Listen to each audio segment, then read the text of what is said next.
dice la propaganda aquella, Nicolás, hojilla, raspa pa'lante, que duren hasta que aguante. Mario, ¿qué tal? ¿Cómo está la hojilla hoy, chicos? Anoche te estábamos viendo, Fidel no se pierde la hojilla. Rumbo al socialismo, con Chávez, todos somos sus hijos e hijas. El pueblo es el hijo de Chávez. Para la hojilla, para la continuidad de... La hojilla. Bueno, la hojilla es el programa más visto de la televisión venezolana, sin lugar a dudas. No lo digo yo, lo dicen los números. El programa con más credibilidad que hay. Y Mario Silva es un gladiador, amado por el comandante Chávez. Mario Silva, amado por Chávez, valiente, gladiador, inteligente gladiador, él y todo su equipo.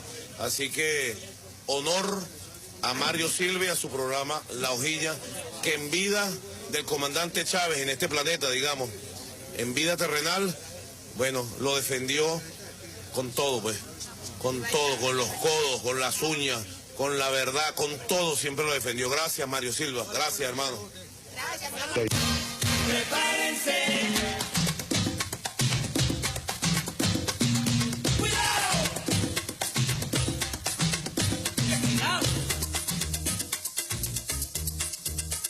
Bueno, yo además de cristiano, yo no soy solo cristiano. Yo soy un revolucionario y también soy marxista. Asumo el marxismo. Revolución es sentido del momento histórico. Es cambiar todo lo que debe ser cambiado. Es igualdad y libertad plena. No se trata de solo de hablarlo y proclamarlo, hay que construir el socialismo, nuestro socialismo en el siglo XXI, en Venezuela, en el marco de América Latina y en el marco de los acontecimientos mundiales.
Pues ahorita ya te ayuda para que hables. Cálmate nada más. Voy por aquí, niña. Cuando saquen la comida, ¿verdad?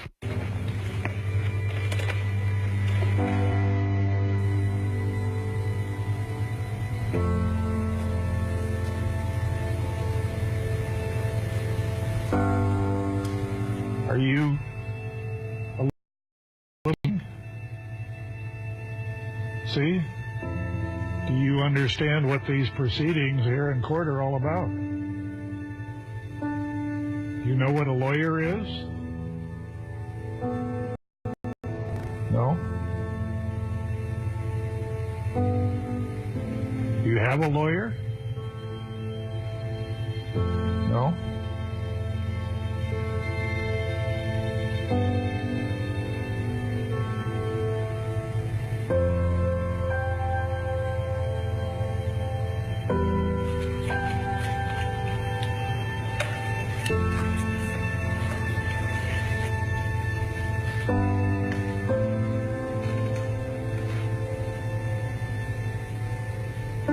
Do you speak and understand Spanish? Sí. Do you want this hearing conducted in Spanish? Sí.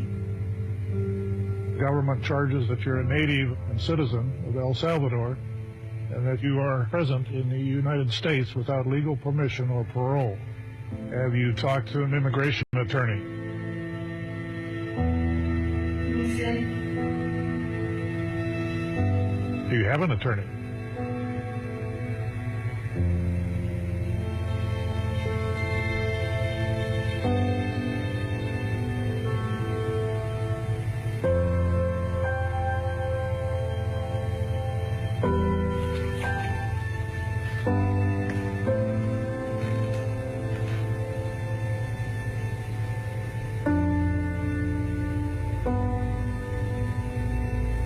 Sophia, good morning. Are you a little nervous this morning? See? You know what a lawyer is? No. No? Do you have a lawyer?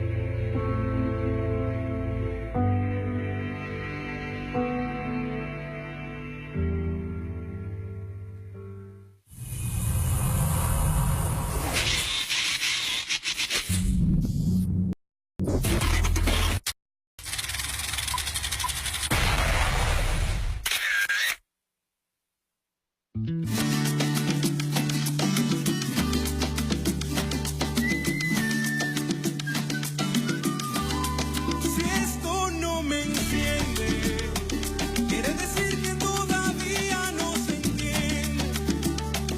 Es necesario pues juntar toda palabra y al practicarla sea posible sostener y haga más fácil caminar. Canción de hacer que nos invita a conseguirnos enfrentar, que hay otra vida y la tenemos que luchar.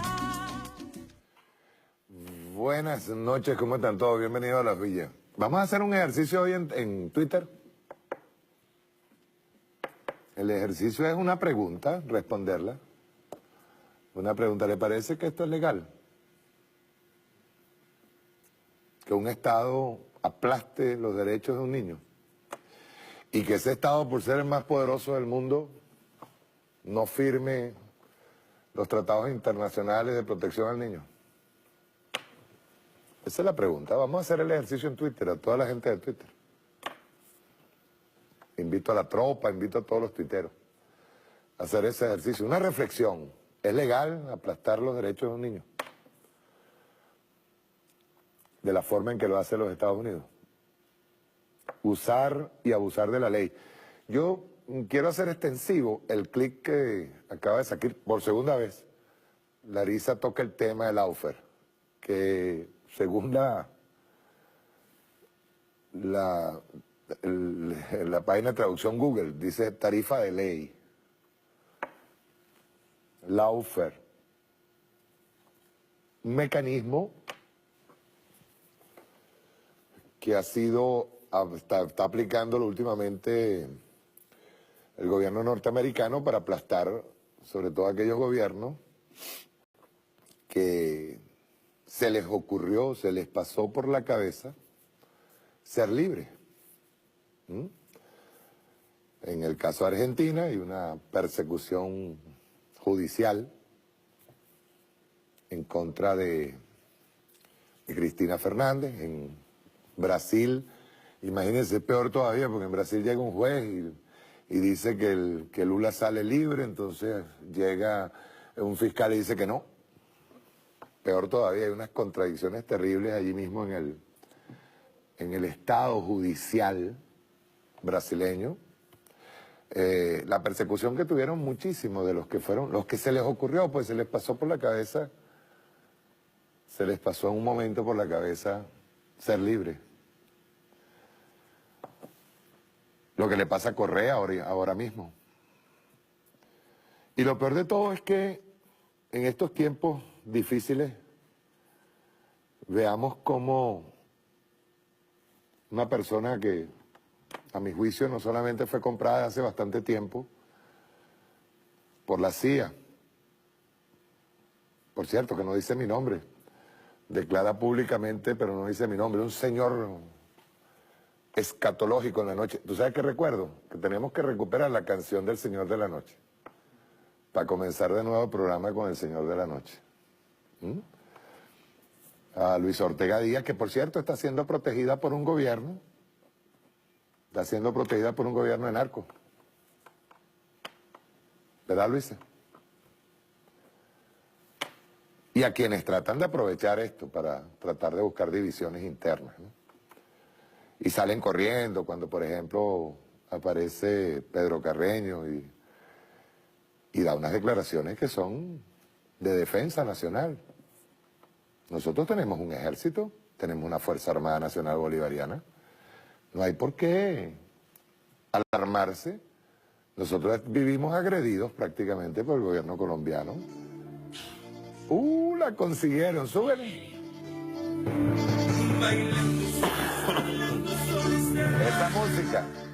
Esa música hay que ponérsela a Luis Ortega ahora.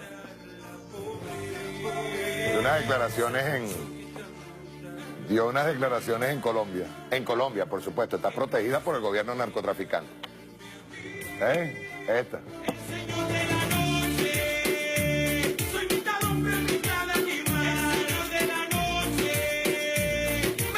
Gracias. Claro. Entonces nos encontramos, por ejemplo, con un gobierno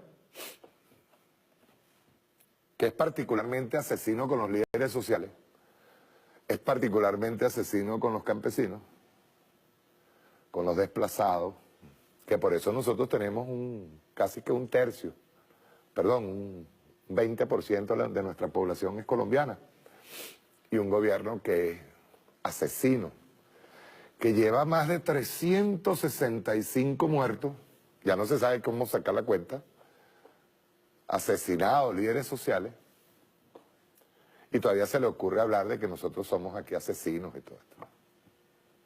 Y lo peor de todo, porque así funciona eso que estaba mostrándonos ahorita Larisa, mi hija Larisa nos estaba mostrando ya segunda parte de lo que es la Laufer, que es un ataque permanente por parte increciendo, pues, por parte de los medios de comunicación, en donde tratan de hacer ver que nosotros somos los ilegales, somos los que estamos rompiendo la ley, que tenemos que ser enjuiciados en la Corte Penal Internacional, que tenemos que, imagínense, nada más y nada menos lo dice Estados Unidos, quien tiró en el 45, tiró la bombita desde el Enola Gay, que se llevó a 150.000 japoneses en Hiroshima. Y 3 días más tarde en Nagasaki, otro tanto de japoneses muertos. Ese es el gobierno que nos dice que nosotros estamos rompiendo la ley. Ya vamos a hablar de esto.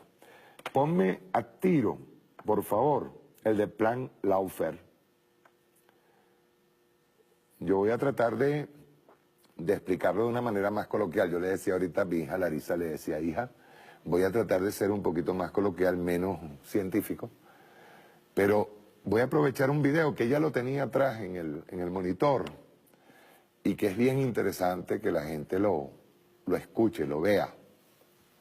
sobre todo por la tesis. Hay ya un instituto en Estados Unidos que está estudiando lo que consideran es ilegal por parte del gobierno norteamericano, la aplicación de la ley universal, y emborronar la ley, confundir la ley para atacar a los pueblos, pues, que no vayan a...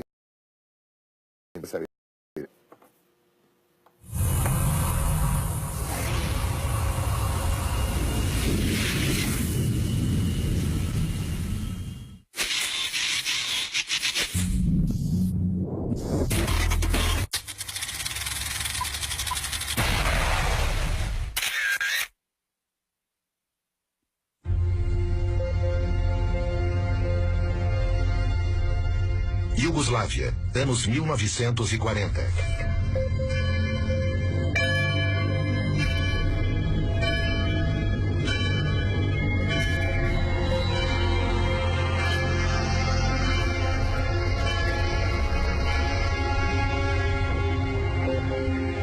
O cardeal Aloysius Stepinac saiu em defesa das minorias e protestou oficialmente contra as leis racistas e as perseguições raciais e religiosas. Foi levado a julgamento e foi condenado. A defesa dele teve 6 dias entre a acusação e o julgamento para preparar o caso. O tribunal restringiu suas testemunhas e excluiu documentos que provavam sua inocência. África do Sul, anos 1960.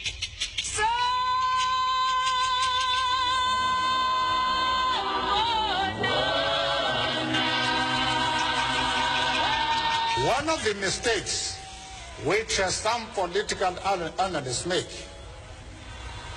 is to think that their enemies should be our enemies.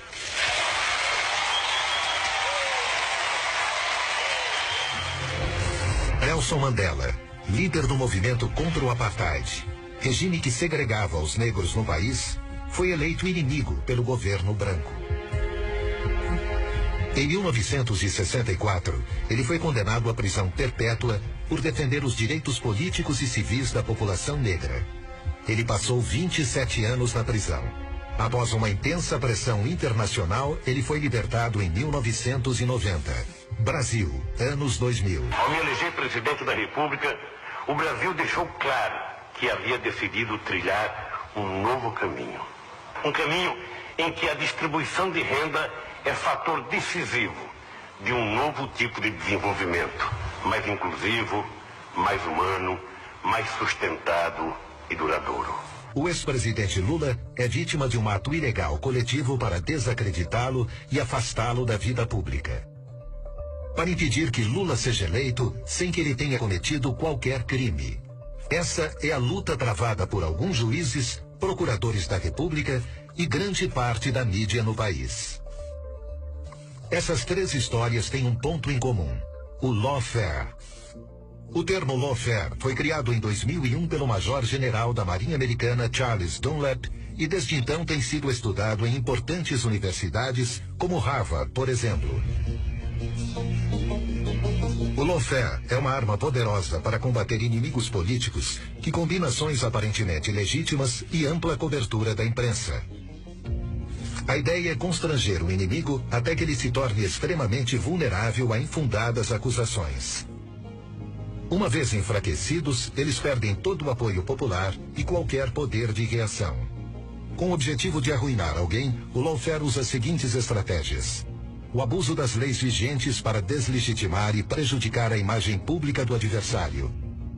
Uso do processo legal para cercear sua liberdade, intimidá-lo, silenciá-lo, influenciar negativamente a opinião pública para antecipar a sentença condenatória e cercear o amplo direito a uma defesa imparcial, pressionar agentes públicos e promover retaliações contra políticos para obstruir os mecanismos legais de defesa, manipulação estratégica de uma causa falsa, tentativa de intimidar advogados de defesa. Uma guerra com um ataque pensado minuciosamente em 3 dimensões. A primeira dimensão é geográfica. Aqueles que estão atacando escolhem o campo de batalha mais vantajoso. O embate se dá na vara ou no tribunal que melhor atender ao objetivo de acabar com seu opositor. A segunda dimensão é a escolha de uma lei especificamente moldada para aquela guerra. A terceira dimensão consiste em externalidades. Um papel desempenhado principalmente pela mídia que cria uma sensação de presunção de culpa. Para o antropólogo John Comaroff, professor da Universidade de Harvard e um dos maiores especialistas em lawfare, o ex-presidente Lula é o maior exemplo brasileiro de alguém que é vítima de abuso da lei para fins políticos. Para ele, a justiça do Brasil está manipulando as leis e criando uma presunção de culpa contra o ex-presidente Lula. The violence of the law has replaced the violence of the gun because you destroy people, you face them, you erase them, you take away their assets, you take away their dignity, you take away their lifestyle. Os ataques e violações constantes do direito de defesa têm que ser combatidos. Our law firm had been working on the case of Lula in Brazil. It started with different false media reports, which developed into criminal lawsuits, all based in this false media coverage of untrue events. Every day news came out reporting a suspicion or false news that Lula was or would be involved in an accusation or plea bargain agreement. The prosecutors and the judge of the car wash operation were constantly appearing in the media as heroes, as opponents of Lula's political group. That's when we decided it was no coincidence, but a planned political action to delegitimize and demonize a chosen political enemy. Aqui no Brasil, o caso do ex-presidente Lula é um dos maiores casos de lawfare hoje no mundo. Nesta guerra, como em todas as outras, a primeira vítima é a verdade. A justiça e a lei não podem ser utilizadas para perseguição política. Quando isso acontece com uma pessoa, toda uma nação está ameaçada.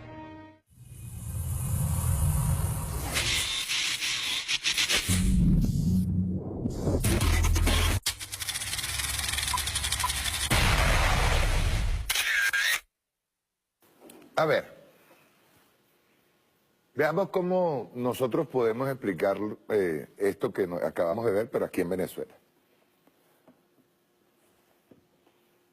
Recordemos que esto es un plan bien hecho, o sea, hay que vulnerarnos por todos lados, no solamente el bloqueo financiero, sanciones, simplificación de la producción y la distribución, esconder subirnos los precios, la aplicación de Dollar Today y mantenerlo a nivel mundial como que no existe. Por ejemplo, porque ellos tienen que primero conocernos, para luego afuera explicar qué es, según ellos, lo que está pasando aquí. Me estaba diciendo Larisa del ejemplo, por ejemplo, de Smolanski. Cuando se cayó en aquel hueco, ¿ustedes se acuerdan? Que hizo todo el ridículo, de paso. Cuando cayó en el hueco y dijo y después cuando le dio aquella yeyera que dijo que eran armas químicas, llegaron a hablar de un arma que se utilizaba en Vietnam. Un arma química, que la utilizaron los americanos, por cierto. Hay que recordarles a ellos. Entonces hay un problema de concepto porque nos inhiben a nosotros.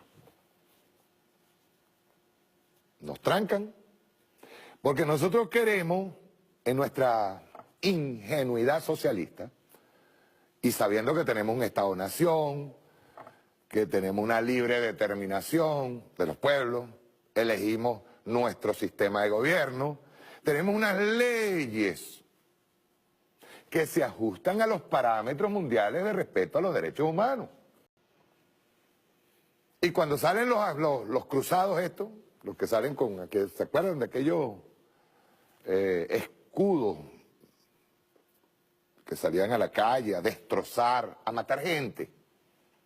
Cuando quemaron a una persona en plena autopista, ellos eso lo ocultan y de inmediato dicen represión. Afuera es represión contra las protestas pacíficas. En consecuencia, nosotros en nuestra ingenuidad socialista, humanista, y tenemos que decirlo, por ser pendejos, pues. ¿Ustedes me entienden?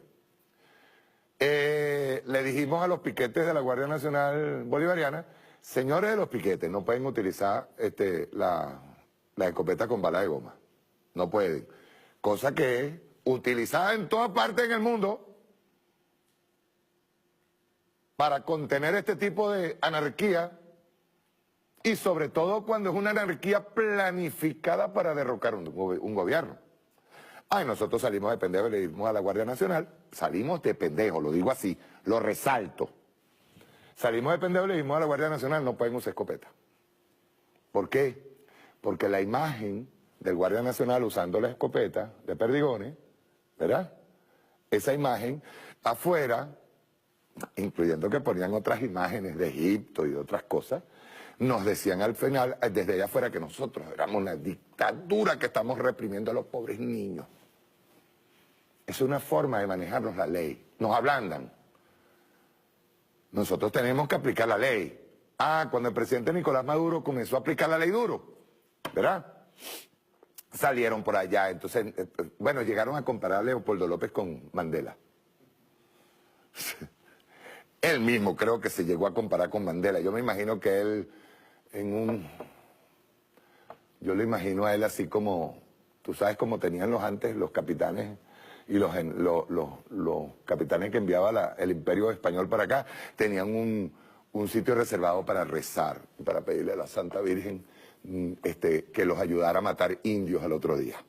Así más o menos anda Leopoldo López.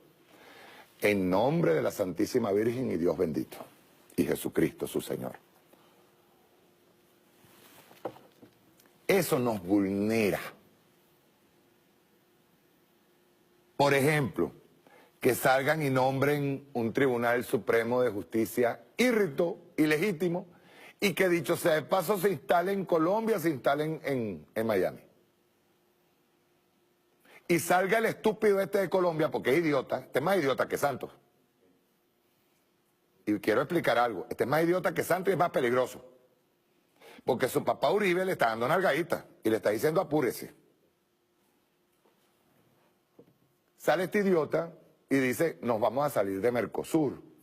Él ni siquiera sabe lo que está diciendo. De UNASUR, perdón. UNASUR. ¿Qué pasó, papá? Dígame.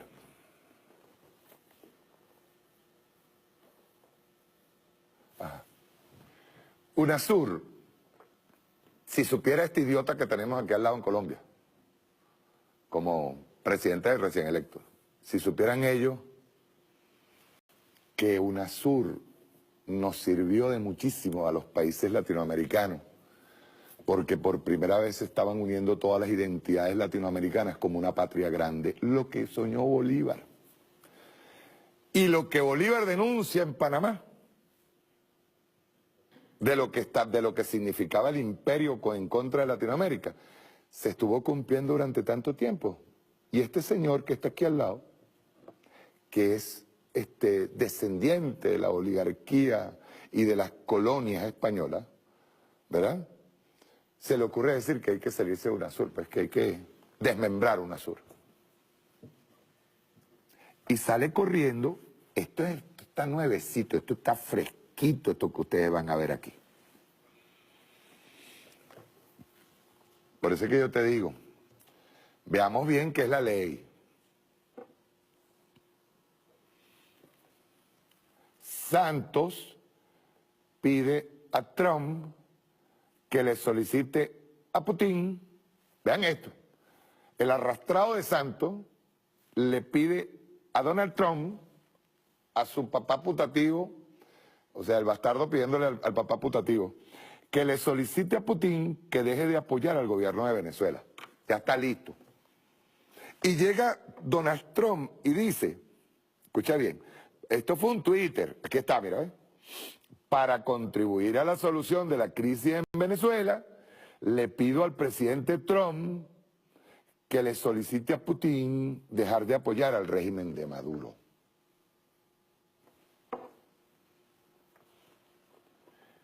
Y dice Donald Trump, por allá por Europa, porque creo que mañana o pasado se reúnen con Putin, van a hablar de política internacional. Yo dudo, pero dudo, que Putin le vaya a prestar atención a Donald Trump con respecto a Venezuela y con respecto a Latinoamérica. Lo dudo. Pero dice así, Donald Trump, un hombre muy optimista, el papá de este vagabundo que está aquí saliendo del gobierno y está entrando el otro. Tengo a la OTAN, tengo al Reino Unido que está con cierta agitación y tengo a Putin, dice Donald Trump en un Twitter. Francamente, Putin puede ser el más fácil de todos. ¿Quién lo pensaría? Dijo el mandatario de Estados Unidos, Donald Trump. Repito, recientemente la aplicación del lawfare en contra de Venezuela, en contra de Correa, en contra de Lula, en contra de Cristina, en contra de Dilma Rousseff, en contra de Daniel Ortega, porque le van para encima. Yo creo, me disculpan el optimismo, pero creo que Donald Trump está demasiado optimista en un mundo que está cambiando sus relaciones de poder. Creo. Demasiado optimista. No está contando con algo que es extraordinario. Que es que nuestros pueblos todos, yo no estoy hablando del venezolano nada más, nuestros pueblos en Latinoamérica despertaron con Chávez. Afortunadamente. Quiero pasar, hoy ando medio irónico con esto, ¿no? Quiero pasar al nuevo, creo que presidente de Colombia, creo que es presidente, Duque. Vea usted, señor Duque, ¿tienes el video? Rueda.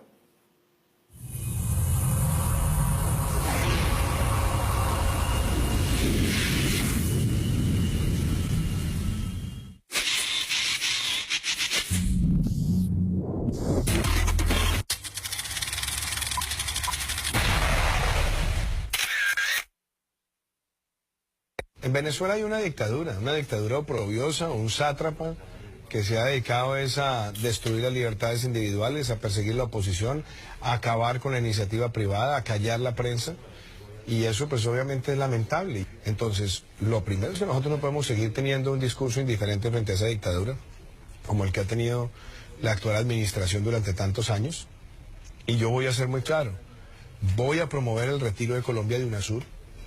UNASUR es una institución que se ha convertido en una caja de resonancia de la dictadura de Venezuela. Nosotros vamos a apoyar las denuncias que ha venido haciendo el secretario general de la OEA, Luis Almagro. Hola, mi Colombia entusada, indolente, anestesiada, indiferente y vergonzosa. Pero nada de esto es tan importante como los líderes sociales que están matando graneaditos y con sevicia día a día en este país sin alma. Es en serio, esto está descontrolado. Por eso este noticiero va a ser distinto y les vamos a contar quiénes eran estos líderes sociales y qué hacían. A ver si los noticieros no se convierten en un recuento de muertos, aunque eso es pedirle mucho al gobierno. La semana pasada mataron a 8 líderes sociales, personas que la luchaban en sus regiones y reclamaban estas cositas básicas: tierras para cultivar, escuelas, centros médicos, agua potable, carreteras y paz. Luis Barrios peleaba contra los jíbaros y ayudaba a los pelados a salir de la drogadicción en una vereda del Atlántico. Muchas veces se enfrentó a la administración local por los pésimos servicios de salud a su gente. Felicinda Santamaría era una lideresa comunal en un barrio de Quibdó. Le metió la ficha a proyectos de huertas comunitarias, criaderos de peces y a las escuelas y carreteras de la zona. Margarita Estupiñán era la presidenta de la Junta de Acción Comunal en Tumaco, Nariño, y apoyaba la campaña de Gustavo Petro. Los paramilitares la habían amenazado desde hace rato. Ana María Cortés reunía campesinos víctimas de masacres para que regresaran a su tierra. Ayudó a la gente que salió desplazada por la emergencia en Hidroituango y lideró la campaña de Petro en Cáceres, Antioquia. También los paramilitares la habían amenazado. Alexander Castellanos, de Cartagena del Chairá, era el vicepresidente de una asociación campesina y lideraba proyectos con familias guardabosques. José Fernando Jaramillo, quien era presidente de la Junta de Acción Comunal en Pascuita y Tuango. Ancísar Cifuentes, líder de restitución de tierras en Chaparral, Tolima. Y Fernando Gómez, integrante de una asociación indígena y campesina en Guacarí, Valle del Cauca. 8 líderes asesinados en una semana. Y ojo, porque ellos no son las únicas víctimas. Desde la firma del acuerdo de paz, 178 líderes sociales han sido asesinados. Solo en el último mes van 24. Uno cada 3 días. Esto es tan caótico que todavía no sabemos muy bien cuántos han matado. Cada entidad tiene una cifra distinta. Puede que los 24 de este mes no los hayan matado a la misma hora y en el mismo lugar, pero es una masacre. No se trata de muertes aleatorias ni porque sí, sino porque esta gente está en el centro de la balacera y además decidió ponerse del lado de los necesitados. Estas personas son la piedra en el zapato para los intereses de los grupos armados, que son el control sobre el territorio, la minería ilegal y las rutas del narcotráfico. Y esto no tiene pocas consecuencias. Cuando matan a un líder social, están matando las posibilidades de cambio de una comunidad, porque los proyectos que dirigían quedan en el aire y a la gente le da miedo continuarlos. Muchas veces se van por miedo a que les pase lo mismo o porque ya están amenazados. El mensaje se entiende. Así eliminan cualquier oposición y todo sigue ¿cómo está? Los jodidos, más jodidos, y los señores de la guerra, dueños de todo. Esto pasa frente a nuestros ojos, mientras el gobierno nos lanza pañitos de agua tibia e incluso se atreve a sugerir que algunas de esas víctimas son criminales. Santos dijo que armaría una comisión para ver qué carajos está pasando con los líderes sociales. Que el gobierno va a actuar con contundencia frente a los asesinatos. ¿Contundencia? Bonita la hora, presidente. El gobierno no merece que lo feliciten porque eso es lo que debió haber hecho desde hace 2 años, en vez de estar sacando razones espurias y estúpidas por boca de sus ministros estrella, Luis Carlos Villegas y Guillermo Rivera. Rivera dice que los homicidios son aislados y diferentes, y por eso no hacen parte de un plan para asesinar a todos los líderes sociales del país. Y la lumbre Villegas ha hecho 2 comentarios de antología. Primero dijo que a los líderes sociales los mataban por líos de falda, porque esto no es un conflicto social sino un problema de corazones rotos. Y hace unos días salió a decir que una de las lideresas asesinadas tenía vínculos con narcos, todo esto sin tener ni una sola prueba a la mano. Una investigación no es un hecho, ministro. Por un lado está reduciendo el problema a nada, y como lo muestra tan insignificante, no requeriría de gran esfuerzo, ¿no? Y por el otro terminan, quiéranlo o no, justificando el asesinato de los líderes sociales. Pues es que si era alguien que estaba metido con narcos, pues ¿cómo no lo iban a matar? Lo que producen estos señalamientos es que la gente empieza a creer que protestar o exigir es lo mismo que cometer un delito. Y está justificado matar a alguien que comete un delito. A pesar de que existe una unidad de protección y muchos de ellos habían denunciado amenazas, en algunos casos les dijeron, miren ustedes cómo hacen para salvarse, la cosa no es urgente, entonces puede esperar, y en otros casos las medidas que sí dieron no resultaron efectivas. El ambiente es de zozobra, tanto así que en San Pablo Bolívar, a la profesora Deyanira Ballestas, los narcos llamaron a decirle que si no se iba, la mataban. Por favor, yo no tengo por qué hablarle como tenía las explicaciones. Coge su gran hijo de putas cosas y se va de la región, ¿entendió? Hagan el favor y van por ese hijo de puta. Y tienen que matar a la máquina. Esto no es nuevo. El asesinato de líderes sociales es tan viejo como el himno nacional. Nos están matando y no sabemos por qué. Va a tocar ensanchar esa franja roja de la bandera para darnos cuenta que se trata de un exterminio que está pasando delante de nuestras narices.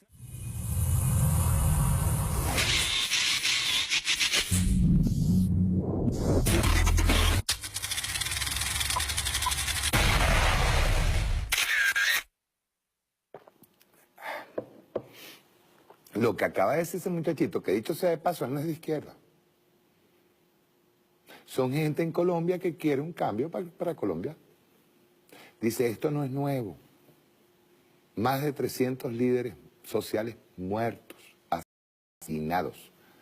Ahora salió Santos diciendo que le había que ponerlo parado después de 300 muertos. El caso del señor Duque salió, yo no estoy de acuerdo con eso, después de 300 muertos. ¿Por qué? Porque su patrón, el señor Uribe, su jefecito, es uno de los culpables del mayor exterminio que se ha hecho a líderes sociales en Colombia. La pregunta, otra vez, vamos con los tuiteros. ¿Qué nos puede enseñar de democracia, de legalidad, del vecino país? Digo el gobierno, no el pueblo. ¿Qué nos puede enseñar de legalidad el gobierno de Colombia? ¿Qué nos puede enseñar de legalidad el gobierno norteamericano? Por eso es tan importante los 2 últimos clics de Larissa. Cuando hablamos de la ley, nosotros nos cohibimos. Nosotros, para evitar ser señalados ante una campaña avasallante, destructiva, pertinaz por parte de los medios de comunicación internacionales y nacionales, nosotros nos cohibimos a veces de hacer y de aplicar la ley. Porque aplicar la ley, según ellos, es represión. Aplicar la ley, según ellos, es tener presos políticos cuando lo que tenemos son políticos presos inmersos, metidos, que cometieron delitos, en donde murió gente. Lo que está pasando en Nicaragua. La Iglesia Católica, los medios internacionales, todos completos atacan a Daniel Ortega y le dicen que es un asesino. Igual como dicen que el presidente Nicolás Maduro es un dictador. Es la campaña. ¿Para qué? Para atacar el Estado-Nación, destruir el Estado-Nación, convertir a nivel internacional por campaña ya. Y cuando hablamos de campaña mediática, hablamos de que ellos son jueces, abogados, fiscales, y definen ya de una vez qué es lo que pasa en Colombia. Perdón, qué es lo que pasa en Venezuela. Les voy a explicar algo, Esto es una noticia positiva. La dieron hoy. Últimas noticias, la sacó. PDVSA se prepara para aumentar la producción de crudo en el próximo semestre. Durante un balance ofrecido por el ministro venezolano de Televisión, el ministro Quevedo, explicó que planean cumplir una cuota de 1.972.000 barriles al día en los últimos meses para llevar a cabo el aumento de producción petrolera en el país. Dice más adelante, este sábado el ministro de Petróleo, Manuel Quevedo, informó que Petróleos Venezuela evalúa planes para aumentar la producción de crudo en el próximo semestre, a pesar de los boicots internos que hay, a pesar de los esfuerzos terribles que tiene el señor Rafael Ramírez desde el exterior. Dicho sea de paso, conminó a la Asamblea Nacional Constituyente a desplazar al presidente de la República y tomar el poder. ¿A qué les huele a ustedes eso? Yo les hablaba la semana pasada de esos manejos que hay entre ONG, que hay entre personajes, caso de Luis Ortega, que salió vociferando desde Colombia, protegida por un Estado narcotraficante, por un gobierno narcotraficante. Y pretenden atacarnos, ¿qué? No es solamente el hecho de atacarnos ya financieramente, no es solo el hecho de atacarnos con la comida, atacarnos con no poder comprar medicina, sino que también empiezan a tratar de bajarnos la moral al pueblo venezolano. Dice aquí, durante una reunión ampliada entre el ministro y los directores ejecutivos de las áreas operativas en las áreas de industria petrolera, como también los gerentes de división de las mismas, Quevedo explicó que planean cumplir una cuota de 1.972.000 barriles al día en los últimos meses para llevar a cabo el aumento de producción petrolera. En otro sentido, condenó las sanciones unilaterales aplicadas a PDVSA debido a la prohibición de entrada a los funcionarios hacia las refinerías en las instalaciones donde ha estado laborando en esos países. La ley de ellos nos prohíbe a nosotros ir a hacer lo que normalmente hacíamos entrando a nuestras refinerías en el exterior. Eso es legal. Se fijan lo del Laufer, porque es tan importante que sepamos cómo ellos confunden nuestras leyes, la ley internacional, emborronan la ley a través de los medios de comunicación, nos atacan y nos dicen PDVSA se está cayendo. La patilla, este anuncio del ministro Quevedo, la patilla lo publicó, Quevedo reza por subir la producción de petróleo de Venezuela. La pregunta que uno se hace, ¿un señor como Alberto Federico Rabel es venezolano? ¿Está de acuerdo con que nosotros, siendo un gobierno que a él no le agrade, pero él sabe que si nuestra producción baja, nos bajan nuestros ingresos y nuestro pueblo sufre? La pregunta es, ¿será que el señor Alberto Federico Rabel tendrá un gramo de moral aquí en el cerebro para decir, oye, vale, es una buena noticia, vamos a colocarla, porque va a beneficiar al pueblo venezolano. No, la atacaron. Salió Toro Hardy también hablando, PDVSA está arruinada. No, PDVSA estaba saboteada y siguen saboteando los reductos que todavía hay dentro de PDVSA. Dice aquí, por esa razón Quevedo manifestó que implementarán un plan de incentivo especial hacia los obreros de la empresa para ir fortaleciendo la masa de trabajadores. Por su parte, Ángel González, gobernador de Venezuela, ante la Organización de Países Exportadores de Petróleo, OPEP, confirmó que la cifra de producción emitida hacia la organización es de 1.570.000 barriles, donde no se reflejan los condensados que se producen unos 70.000 barriles por día, ni los 90.000 barriles de hidrocarburos que se extraen de los gases. Eso significa que en proporción estamos hablando de 1.735.000 barriles que se producen en el país como hidrocarburos líquidos, pero solamente hemos reportado 1.570.000. Entonces, ¿cuál es el objetivo de PDVSA? Tiene que ser el objetivo de PDVSA, pues el objetivo revolucionario, y para ayudar a quién, al pueblo venezolano, es irnos 1 millón más de barriles, como lo solicitó el presidente de la República, y combatir al sabotaje dentro de PDVSA. Es malo. Estamos violando la ley, tratando de hacer el trabajo que tenemos que hacer. Por eso, miren, yo les voy a decir algo. Para entender lo que es el lawfare, lo que es el imperialismo norteamericano, nosotros debemos entender por qué los gobiernos fascistas emergieron y tomaron fuerza en el mundo.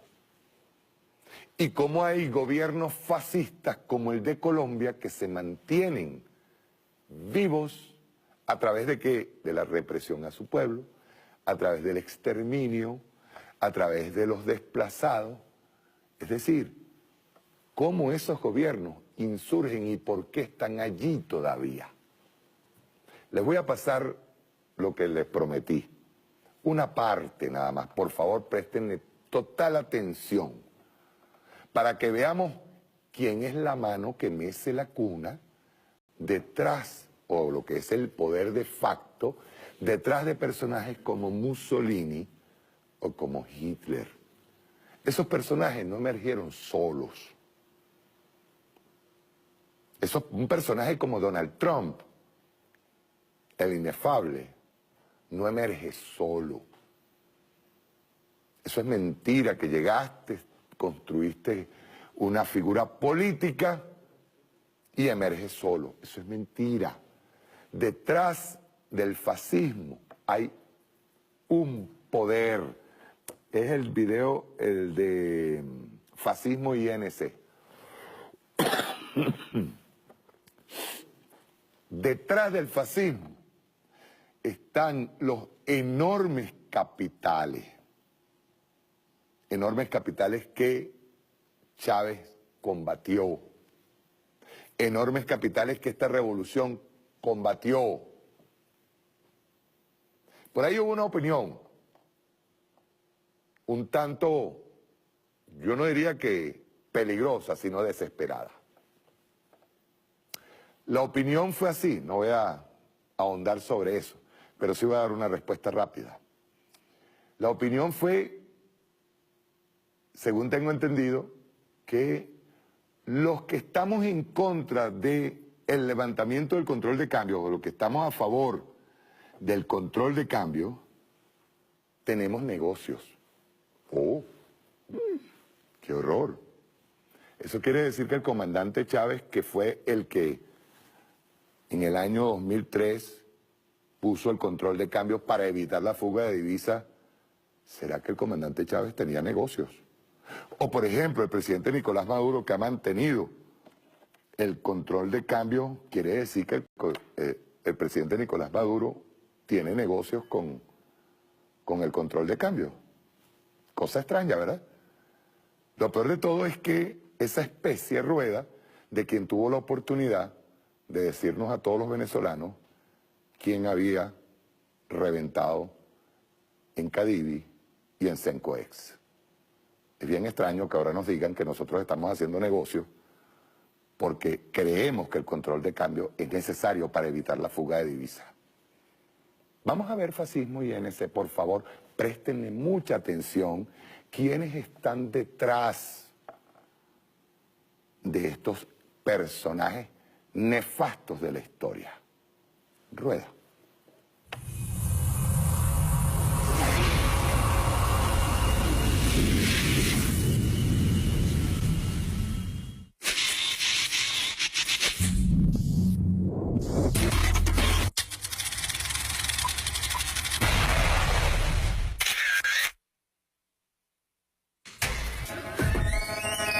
Ο φασισμός, είπε κάποτε ο Φράνκλιν Ρούσβελτ, έρχεται όταν τα ιδιωτικά συμφέροντα γίνουν πιο ισχυρά από μια δημοκρατική κυβέρνηση.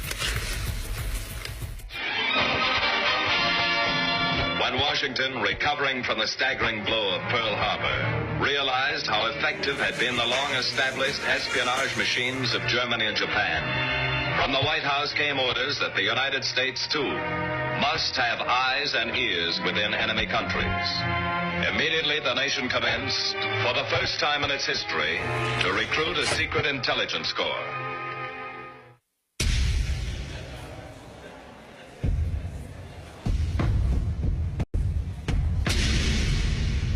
L'OSS, Office of Strategic Services, è stata la prima agenzia di intelligence creata negli Stati Uniti. Per certi versi è l'antesignana di quella che poi sarà la CIA nel secondo dopoguerra. Ο ιστορικός Ραφαέλ Λαουντάνι θα περάσει χρόνια μελετώντας τις ιστορίες των Αμερικανών πρακτόρων στο Δεύτερο Παγκόσμιο Πόλεμο. Και εκεί κάνει μια απροσδόκητη ανακάλυψη. Προκειμένου να κατανοήσουν βαθύτερα το φαινόμενο του φασισμού, οι αμερικανικές μυστικές υπηρεσίες κλείνουν το μάτι και στον Κάρολο Μάρξ. Προσκαλούν στην Ουάσιγκτον 3 μέλη της περίφημης σχολής της Φραγκφούρτης, τον Φραντς Νόιμαν, τον Χέρμπερτ Μαρκούζε και τον Ότο Κιρχάιμερ. Lo spirito della sinistra hegeliana aveva preso, come dire, residenza a Washington.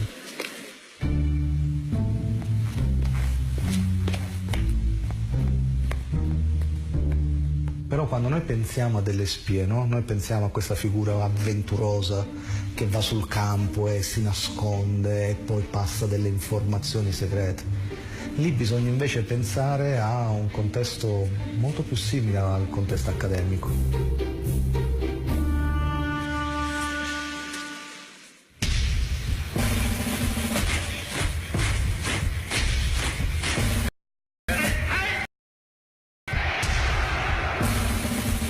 Για τα 3 μέλη της σχολής της Φραγκφούρτης, ο ναζισμός δεν είναι ένα ανεξήγητο φαινόμενο.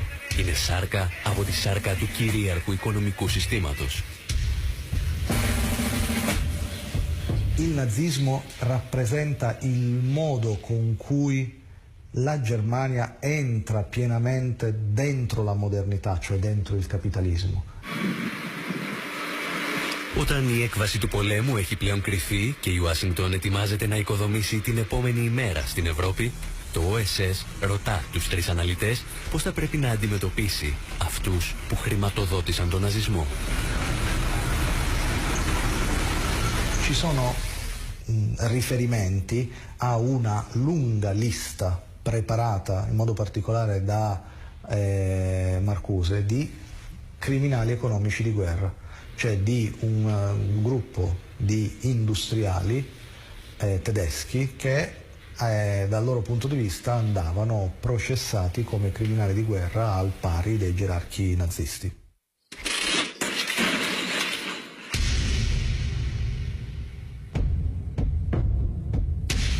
Ladies and gentlemen, you now are in courtroom 600. This is where the Nuremberg trials were held from the 20th of November 1945. Please take a seat on one of the visitors' benches. Η δίκη της Νιρεμβέργης θα μείνει στην ιστορία για την καταδίκη και την εκτέλεση αξιωματούχων του Τρίτου Ράιχ, ανάμεσά τους και ενός δημοσιογράφου και εκδότη που στήριξε την άνοδο του ναζισμού. Οι οικονομικοί εγκληματίες όμως θα καθίσουν στο εδόλιο ένα χρόνο αργότερα, το 1946. Bei den Nachfolgeprozessen wurden die deutschen Eliten angeklagt. Und das umfasste sowohl die Ärzte, die Juristen, die Militärs und insbesondere auch die Industriellen. Das heißt, von den Industriellen gab es beispielsweise den IG Farben-Prozess und den Krupp-Prozess. The indictment accuses these men of major responsibility for visiting upon mankind the most searing and catastrophic war in modern history. Το βασικό πρόβλημα του δικαστηρίου ήταν ότι για να καταδικάσει τους υπέτειους για την άνοδο του φασισμού θα έπρεπε να καταδικάσει τον ίδιο τον καπιταλισμό. Man hat hier wirklich versucht, verantwortlich zu finden und nicht so sehr die ganze Wirtschaft, sondern es sind eben die führenden Persönlichkeiten sind angeklagt und hier auch verurteilt worden.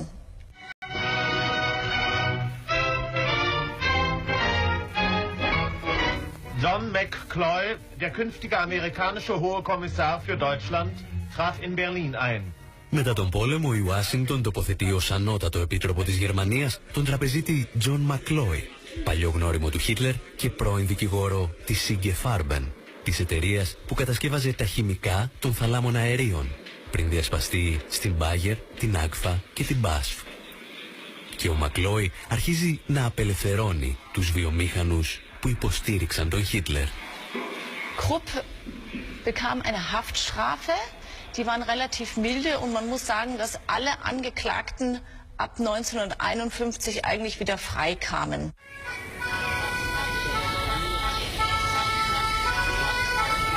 Ο φασισμός γεννιέται στις 23 Μαρτίου του 1919 σε αυτό το κτίριο.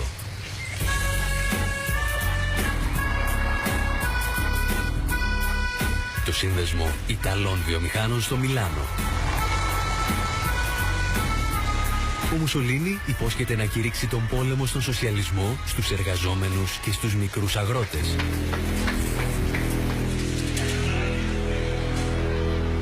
Και μένει πιστός στην υπόσχεσή του.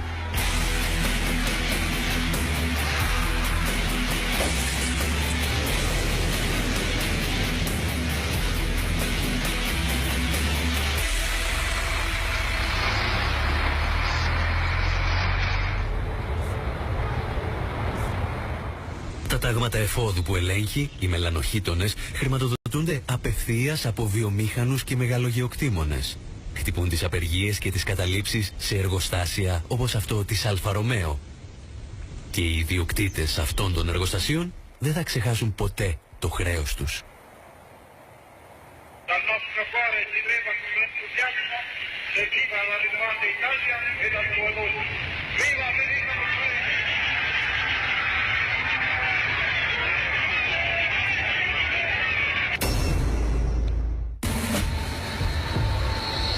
Την ίδια πρακτική θα ακολουθήσουν μερικά χρόνια αργότερα και τα τάγματα εφόδου του Χίτλερ. Αυτή τη φορά για λογαριασμό των Γερμανών βιομηχάνων.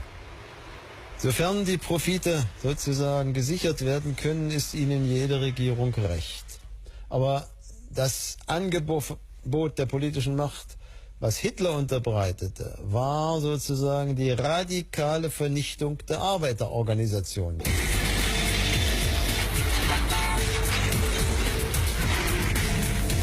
Τα τάγματα εφόδου του Μουσολίνι και του Χίτλερ δολοφονούν συνδικαλιστές, χτυπούν εργάτες και διαλύουν γραφεία εφημερίδων της αριστεράς. Η αστυνομία παρακολουθεί άλλοτε από απόσταση και άλλοτε συμμετέχει στις επιθέσεις. Πάντα με την ανοχή του δικαστικού σώματος.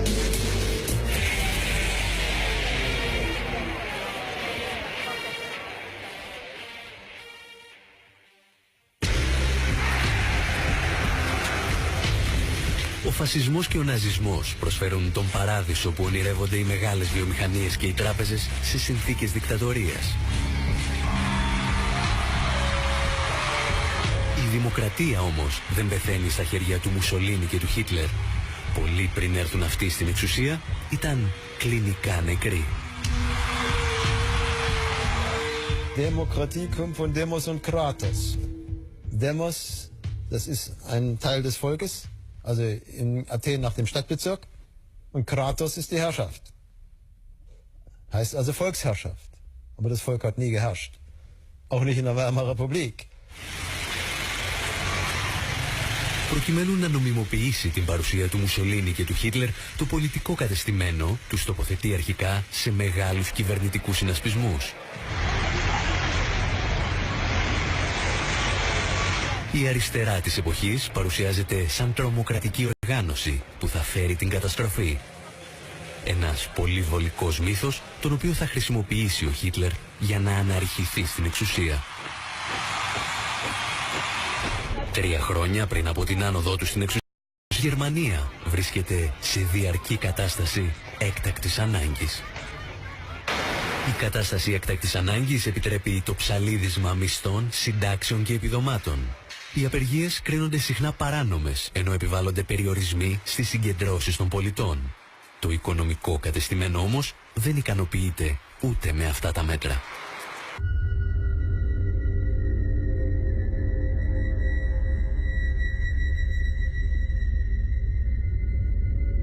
Ένας από τους μύθους που ακολουθεί τον Μουσολίνι και τον Χίτλερ είναι ότι κατέλαβαν την εξουσία δια της βίας, φέρνοντας τους πολιτικούς και τους μεγάλους επιχειρηματίες πρωτετελεσμένων γεγονότων.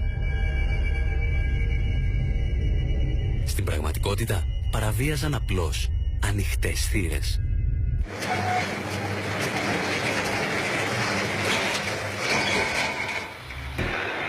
Ο Ιταλικός φασισμός στηρίζει το μύθο του στη λεγόμενη πορεία προς τη Ρώμη. Δεκάδες χιλιάδες μελανοχίτονες υποτίθεται ότι θα προήλαβναν προς την Ιταλική πρωτεύουσα, σκορπώντας τον τρόμο στο πολιτικό κατεστημένο. Μία από τις μεγαλύτερες μπλόφες της σύγχρονης ιστορίας.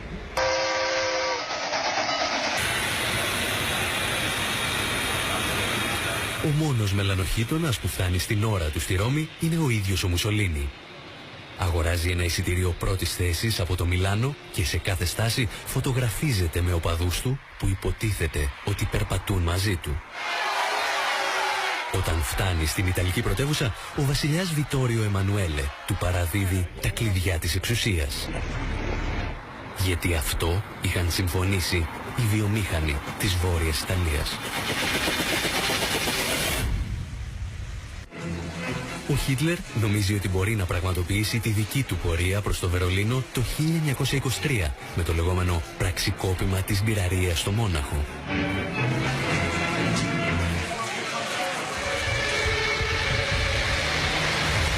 Δεν είχε καταλάβει ακόμη ότι κανένας φασίστας δεν ήρθε στην εξουσία εάν δεν είχε λάβει το πράσινο φως των μεγάλων επιχειρηματιών της εποχής του. So sehr sich alle bemühten, alle faschistoiden Kräfte, diesen Putsch zu unterstützen und ihm Vorschub zu leisten, sie hatten einfach nicht die entsprechende soziale Basis, sowohl als Massenbasis der eigenen Bewegung, als auch als Unterstützung durch die Großbourgeoisie sah 1923 keine Notwendigkeit, Hitler an die Macht zu schieben. Το πολιτικό και οικονομικό κατεστημένο της Γερμανίας αποδεικνύει ότι μπορεί να τσακίσει τον ναζισμό ανά πάσα στιγμή. Τον κρατά όμως σαν λύση ίστατης ανάγκης.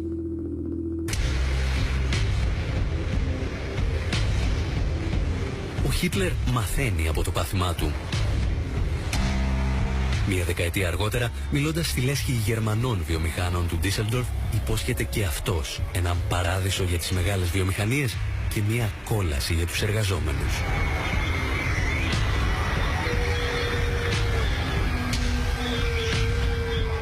Υπόσχεται πειθαρχημένους εργάτες χωρίς δικαιώματα και συνδικάτα. Υπόσχεται νέες αγορές για τα γερμανικά προϊόντα και παραγγελίες για την πολεμική βιομηχανία. Κυρίως όμως υπόσχεται να θέσει το κράτος στην υπηρεσία του ιδιωτικού κεφαλαίου. Grundsätzlich wird die Regierung die Wahrnehmung der wirtschaftlichen Interessen des deutschen Volkes nicht über den Umweg einer staatlich zu organisierenden Wirtschaftsbürokratie betreiben, sondern durch stärkste Förderung der Privatinitiative und der Anerkennung des Privateigentums. Das heißt, die Konzerne wussten ganz genau, wem sie die Regierung anvertrauen.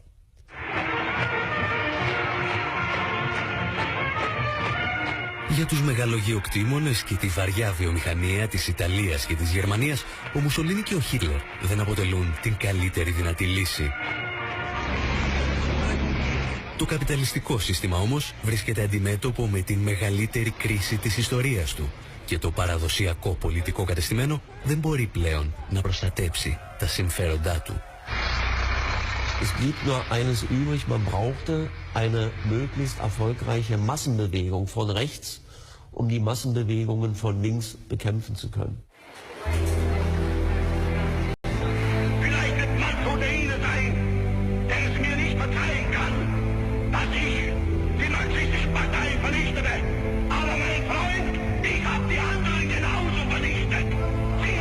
Ο Χίτλερ παίρνει τελικά το πράσινο φως να κυβερνήσει και από τα κόμματα του λεγόμενου πολιτικού κέντρου, τα οποία στη συνέχεια θα συνθλίψει.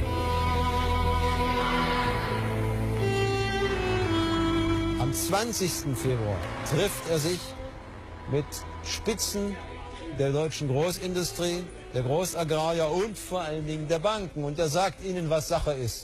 Es soll in den nächsten 1000 Jahren in Deutschland kein demokratisches, kein parlamentarisches Regime mehr geben. Die Organisationen der Arbeiterklasse sollen zerschlagen werden. Es wird nie wieder Marxismus geben.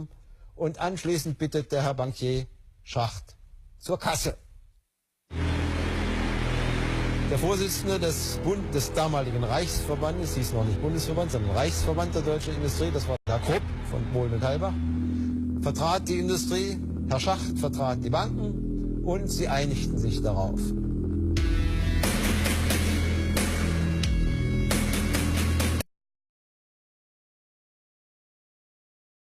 Also im Spätsommer, Frühherbst 1932 eine sogenannte Industrielleneingabe, das heißt Großindustrielle und Großagrarier schreiben an den Reichspräsidenten Hindenburg, er möge den Führer der größten Partei, Adolf Hitler, mit der Regierung beauftragen.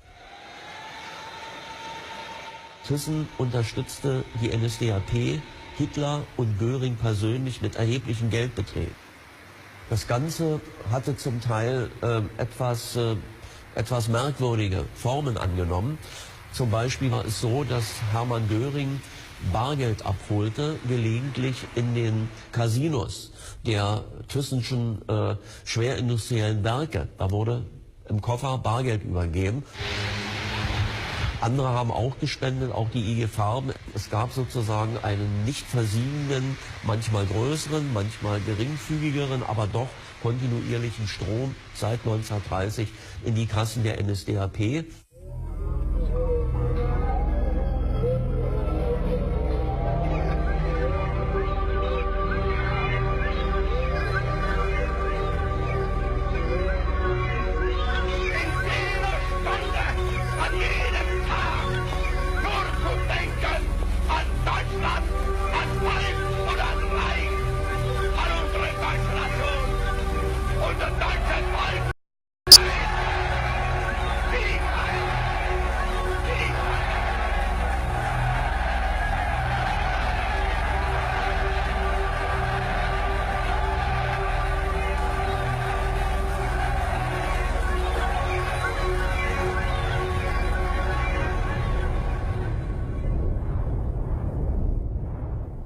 Dieses sogenannte System der industriellen Selbstverwaltung war sozusagen die reine Diktatur der deutschen Monopolbourgeoisie im Rahmen des Faschismus.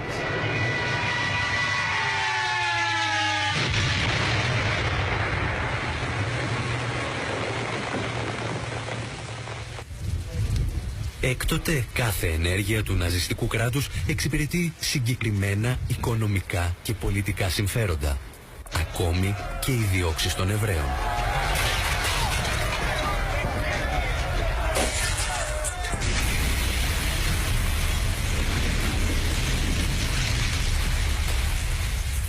Η Γερμανία έχει έναν ισχυρό χώρο μικρομεσαίων και ένα σημαντικό τμήμα αυτού του χώρου είναι εβραϊκό. Λοιπόν, η καταστροφή αυτών των Εβραίων επιτρέπει στη Γερμανία να γίνει προς το τέλος της δεκαετίας του 30 επί ναζισμού πρωτοπόρος, τι να σας πω, σε αυτό που σήμερα γνωρίζουμε ως μεγάλα καταστήματα. Το ρατσιστικό πογκρόμ έχει και οικονομικούς στόχους και οικονομικό πρόσημο και φυσικά και πολιτικούς. Ποιος φταίει για την ανεργία? Ο αποδιοπομπαίος τράγος, οι Εβραίοι, οι οποίοι παίρνουν τις δουλειές, οι οποίοι κάνουν, οι οποίοι δείχνουν. Οικονομικά και πολιτικά συμφέροντα όμως κρύβονται και στα στρατόπεδα συγκέντρωσης, τις ειδικές οικονομικές ζώνες της εποχής. Το συγκρότημα στρατοπέδων του Νταχάου, μεταξύ άλλων, γιατί εξυπηρετεί πάρα πολλές βιομηχανίες, στην ουσία προμηθεύει άφθονο, φθηνό εργατικό δυναμικό στα μεγάλα εργοστάσια της BMW, που εκείνο τον καιρό έφτιαχνε κυρίως κινητήρες αεροπλάνων.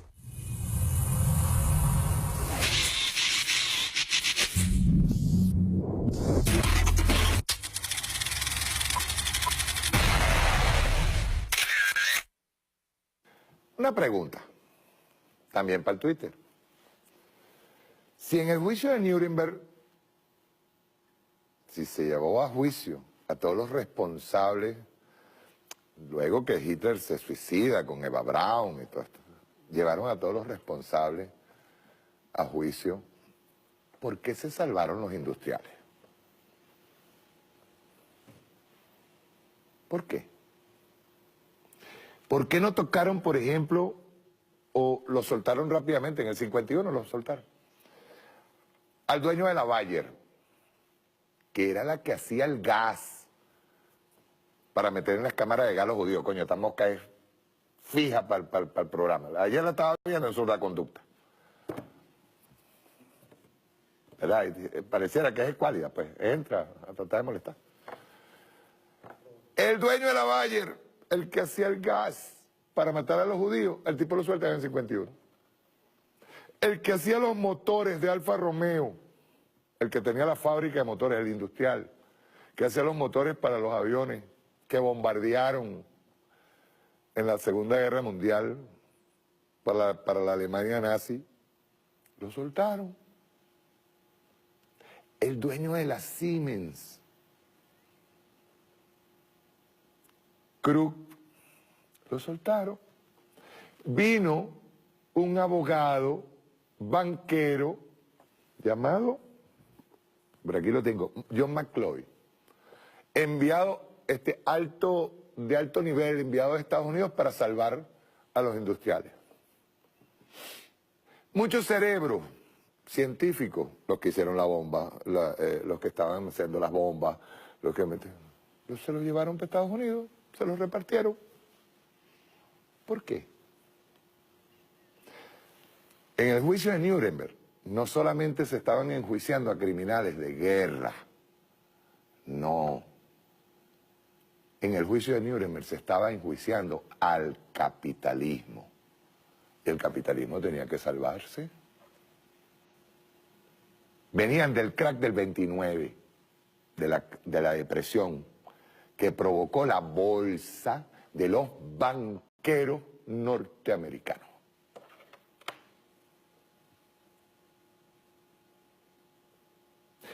¿Qué es lo que pretendieron todos los banqueros? Primero tenían que acabar con esos sindicatos, toda esa cuerda comunista, había que eliminarlos. Eso de estar pidiendo salarios y pidiendo aumentos de sueldos y todo esto, la gente que vende lo único que tiene que vender el obrero, que es su fuerza de trabajo.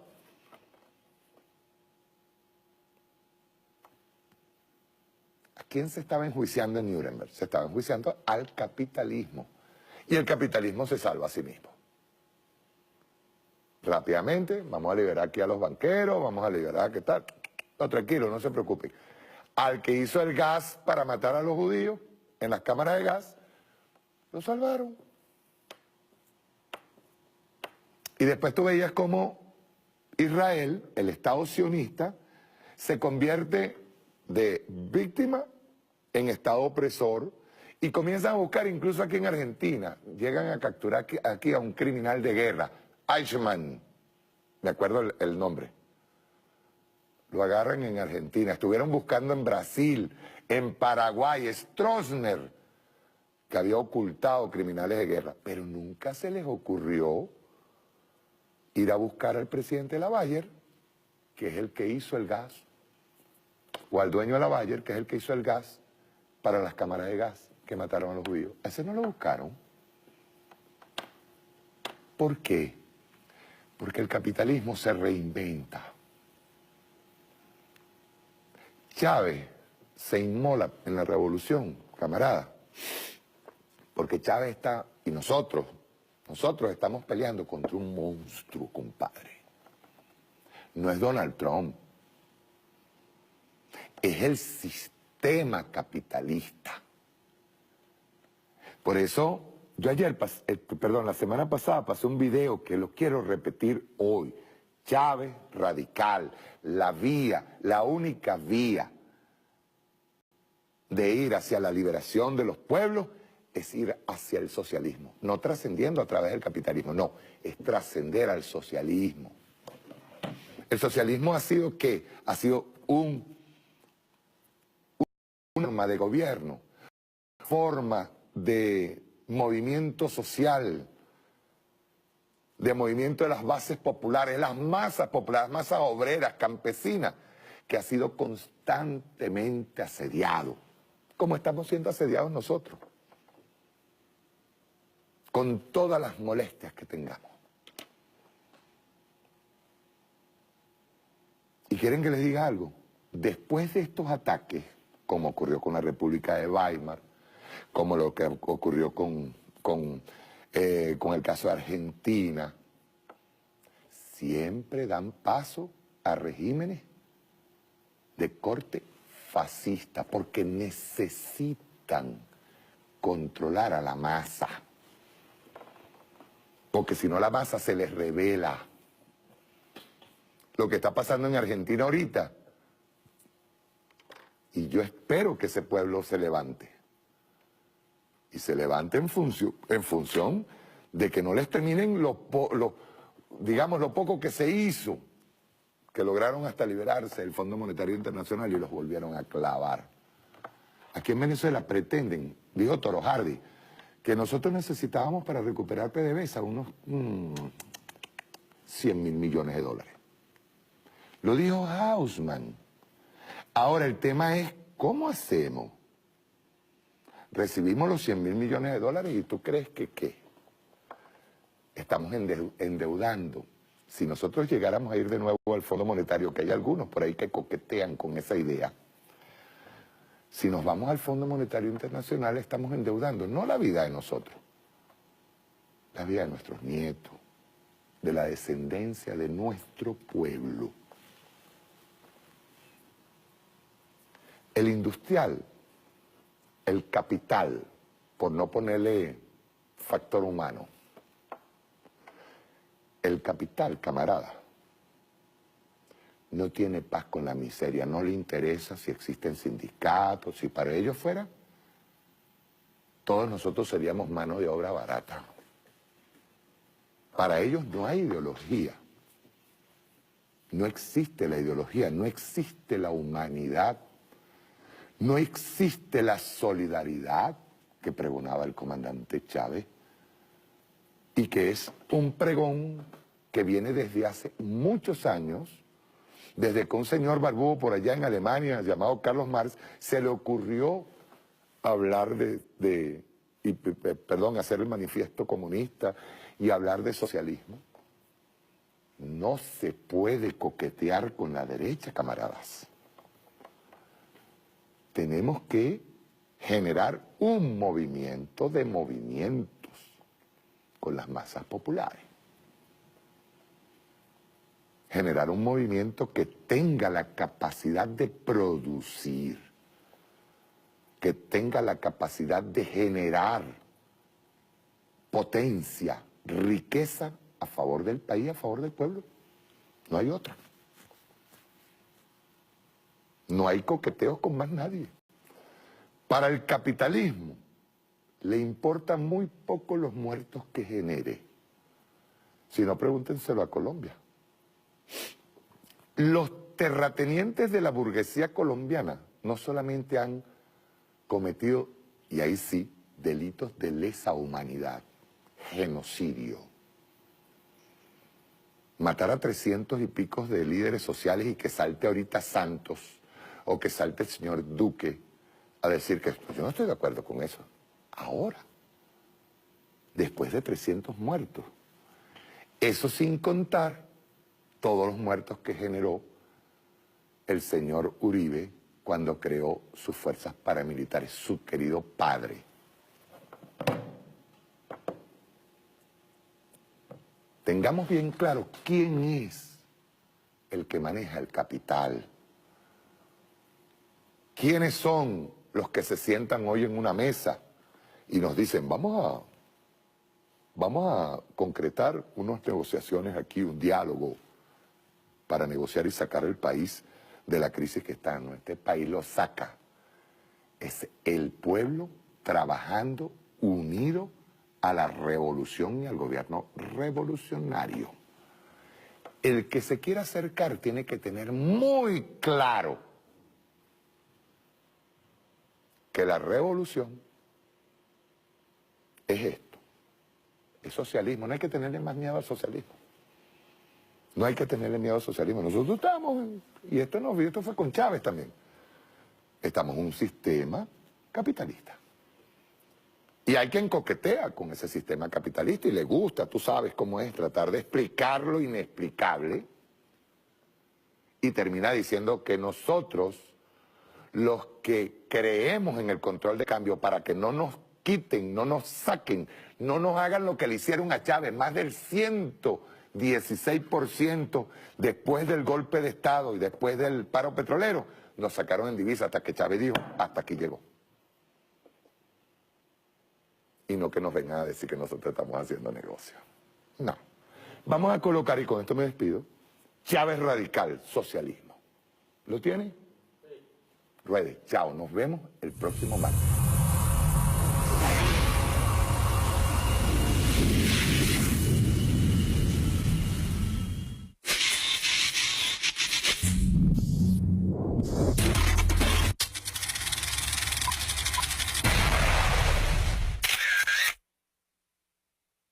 Cuando nosotros hablamos del socialismo, planteamos el socialismo, mucha gente aquí dijo, se volvió loco Chávez, ¿cómo va a plantear socialismo?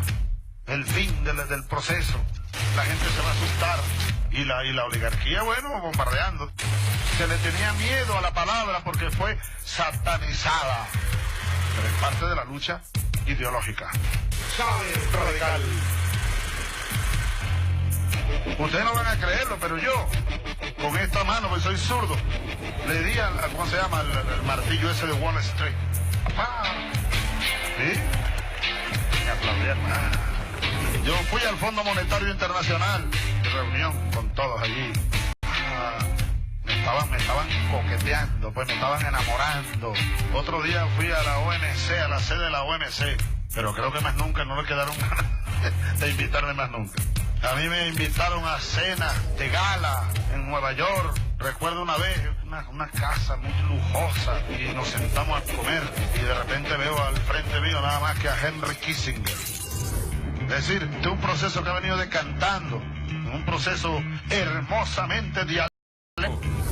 Después de haber participado como presidente en la cumbre aquella de Quebec, recuerdan que fue la guerra del gas. Entonces recuerdo que llegamos a La Habana y bueno, a vernos con Fidel, y esa noche en La Habana, una madrugada casi amaneciendo, evaluando lo que pasó en Canadá y lo que estaba pasando en América Latina. Era el año 2000, era tan temprano como el 2000, y Fidel me dijo, Chávez, la batalla que viene ahora es contra el ALCA, vamos a derrotar el ALCA.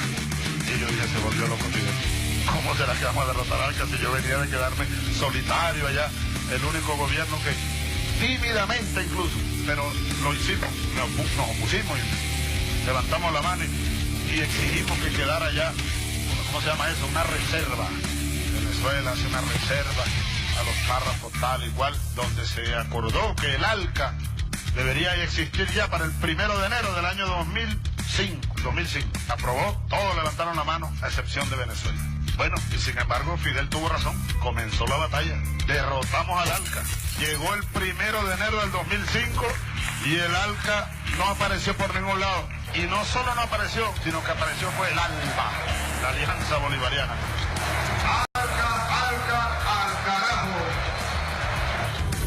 Así nosotros seguimos avanzando, el proceso venezolano, y luego vino, ustedes saben, el golpe de Estado, toda la agresión contra Venezuela, Estados Unidos, sin duda, con sus aliados en América Latina y en Europa, y la agresión contra Venezuela. Eso nos obligó, yo recordé por esos días, después, aquella frase de León Trotsky, a toda revolución le hace falta el látigo de la contrarrevolución. El látigo contrarrevolucionario obliga, combina, fortalece, si no te aniquila, te fortalece. Una de dos. Pocos meses después, nosotros, en una gran concentración aquí, en ese año, declaramos el carácter antiimperialista de la Revolución Bolivariana. Ni se hablaba aquí de eso, pero ni se hablaba. 29 de febrero. La profecía de Bolívar no hizo sino cumplirse. Los Estados Unidos de Norteamérica parecen destinados por la providencia para plagar la América de miserias a nombre de la libertad. Y todos los gobiernos que de una u otra manera se oponen al imperialismo comienzan a ser atacados. Pero hacía tiempo que casi no se hablaba del imperio, ¿no? Incluso algunos intelectuales supuestamente de izquierda o de izquierda. No soy yo quien para establecer el límite entre izquierda y derecha. Ustedes saben que eso se perdió bastante. Eso se vino borrando de los mapas. Pero muchos intelectuales llegaron incluso a pregonar una tesis increíble del imperio bueno, la hegemonía buena, que ya se habían acabado aquellos imperios que invadían, que arrasaban, que bombardeaban. No, que era el imperio protector, el imperio necesario, pues. Como que se acabó el imperio. Hoy está más vivo y más crudo y más amenazante que nunca el imperio yanqui. Entonces, nos tocó asumir junto a Cuba, pues. Cuba nunca bajó las banderas antiimperialistas, pero en casi todo el mundo se habían bajado. Asumimos la posición antiimperialista, impulsado por las condiciones históricas que siguieron madurando, por las grandes contradicciones y, además, como también lo dice Carlos Marx y muchos otros pensadores de izquierda revolucionarios, la praxis es la principal maestra de la conciencia. Tú puedes estudiar 100 siglos en los mejores libros y aprenderás mucho, pero no hay nada como una buena praxis de lucha, de batalla. Esa es la mejor escuela para la conciencia. Y luego, a los pocos meses, lanzamos el segundo campanazo. Casi nadie se atrevía a hablar de socialismo, más allá de algunos círculos académicos, algunos que otros libros. Bueno, y nosotros lanzamos entonces, o tocamos la segunda campanada. El capitalismo no se va a trascender por dentro del mismo capitalismo. No, al capitalismo hay que trascenderlo por la vía del socialismo. Por esa vía es que hay que trascender el modelo capitalista. La revolución bolivariana, además de bolivariana, además de antiimperialista, se declara socialista. El capitalismo lo vamos a enterrar en Venezuela para que haya patria, para que pueda haber patria. O la patria socialista o es nada. Y aquí estamos resueltos a tener patria.